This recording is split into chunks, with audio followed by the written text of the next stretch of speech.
We took you behind the scenes of one of the nation's largest ICE detention facilities. Do you think this is humane treatment? Yeah, I think it is. I think it is. It's a blessing. It's a blessing to wake up and have a little bit of freedom and get out and watch TV and be able to talk to other detainees and like that. Other places you don't get that treatment. Well, our next guest says her son's killer was held there for more than a year.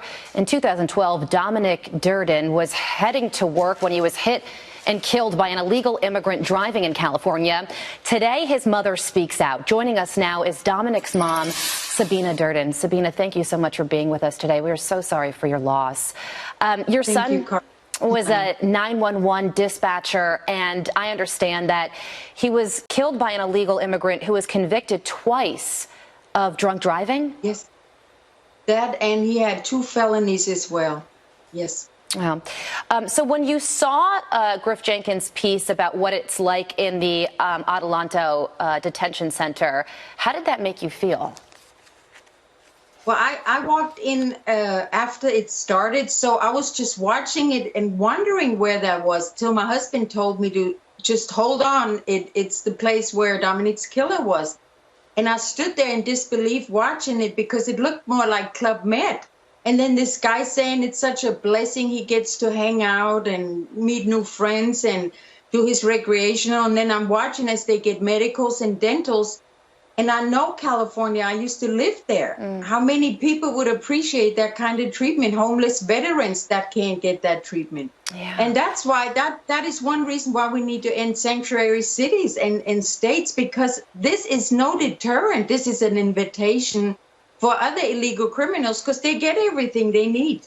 You said something really interesting. You said that your son worked hard to pay taxes his entire life, and now some of his taxes were actually helping make the life of his killer even better. It's insane. It's appalling. It took me down. It knocked me out for the whole day because I couldn't grasp that the thought while my son was in an urn. I have his ashes. I carry his ashes in a little locket. His killer got to enjoy hacky sack and soccer and get his medical treatment while hugging his family. And when I was in that facility every week for a year and a half, my husband and I went there just to make sure he wouldn't be released. We couldn't go in the back. One time I made it to the hearing, and the judge told me after the killer of my son complained that I couldn't sit in the hearing. I couldn't watch the killer try to plead for asylum now, all of a sudden speaking English. So the rights of Americans aren't really protected. It's illegals that are protected, whether they get caught or whether they don't get caught. They always seem to come ahead, and it's wrong, and it needs to change. And all these politicians, I don't even care what side you're on, they need to realize that Americans is who they're supposed to work for. And I wanted to challenge AOC and Chuck Schumer if they will ever cry for my son or all the thousands of other victims that nobody talks about. Yeah. Well, speaking of Democrats, what would you say to those who are calling for open borders, or somebody like Alexandria Ocasio-Cortez, who has called for ICE to be abolished? Shame on you. You are working for Americans. You're not working for illegals. You have a constitution to uphold. And my son had a right, not an illegal. Yeah. It just makes me so angry and sad that we still have to talk about this. And while we talk, somebody else going to know my pain. Somebody else going to lose their loved one because of an illegal. Well, so, it just has to end. It's nonsense.